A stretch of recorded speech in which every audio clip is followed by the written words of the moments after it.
खुले आँख सल्ले अला कहते कहते।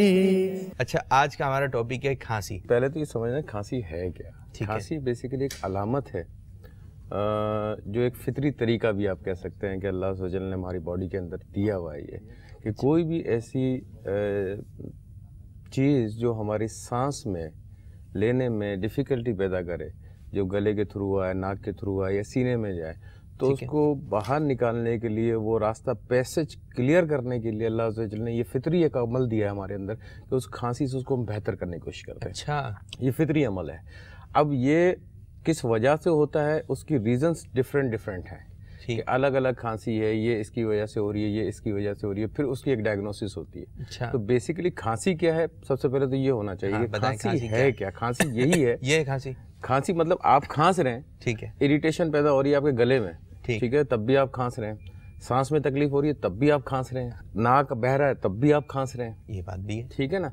तो वो है किस लिए, वो क्योंकि ये पैसेज एक ही है। सांस ले रहे हैं ना आप, नाक के जरिए जा रहा है, हलक में जा रहा है, सांस की नाली में जा रहा है, फेफड़े में जा रहा है, पूरा सिस्टम है, ठीक है। यहाँ कहीं पे भी ऐसी कोई प्रॉब्लम होगी जो आपको दुश्वारी का सबब बनेगी, तो वो खांसी की सूरत में उसको ठीक करने की कोशिश की जाती है। आप देखें ना, जब आप खांस रहे होते हैं तो उसके बाद आपको सांस लेने में थोड़ा सा रिलैक्स आ जाता है, आराम आ जाता है, ठीक है। गले में खराश भी होती है तो आप खांस लेते हैं, गले का खराश ठीक हो जाता है। सांस फूल रहा होता है आदमी का तो वो खांस लेता है, बलगम निकल जाता है, फूल ठीक हो जाता है, ठीक है। तो बेसिकली ये खांसी है। फिर इसकी डिफरेंट वजूहात है, ठीक है, कि कितने किस्म की खांसी होती है, किस टाइप की खांसी हो, तो वो किस्में अलग अलग होती हैं इसके अंदर।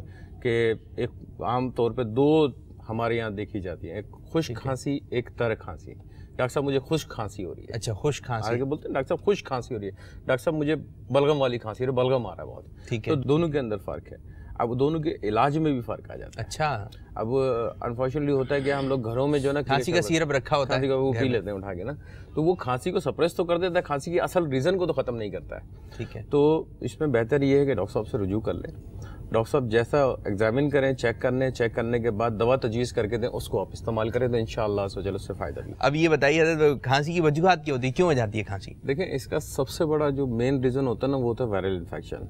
ये वायरल इन्फेक्शन जैसे नज़ला हो गया, ज़ुकाम हो गया, गले में खराश हो गई और वो अंदरूनी तौर पे गिरता है तो गले में इरिटेशन यानी कि खराश पैदा हो जाती है। जब आप सांस लेने लगते हैं तो एकदम ठसका लगता है, एक खाऊं वाली खांसी शुरू हो जाती है, ड्राई कफ जिसको खुश्क खांसी कहते हैं, वो स्टार्ट हो जाती है। अगर आप उसको छोड़ देते हैं, इलाज नहीं करवाते हैं, तो वो आगे आस्ते डेवलप होती है, आगे की तरफ सीने की तरफ चले जाती है, तो सीने पे फिर दूसरा सिस्टम आपका इन्वॉल्व हो जाता है। ये अलग सिस्टम है हमारा, ये अलग सिस्टम है। अच्छा। एक सिस्टम से निकली दूसरे सिस्टम में चले गई, जब दूसरे सिस्टम में चल गई तो वो और ज़्यादा सीवियर हो जाती है, और ज़्यादा खतरनाक हो जाती है, ठीक है। तो उससे बेहतर यही होता है कि फौरी तौर पर डॉक्टर साहब को चेक करवा के उसका सद्देबाप कर लिया जाए।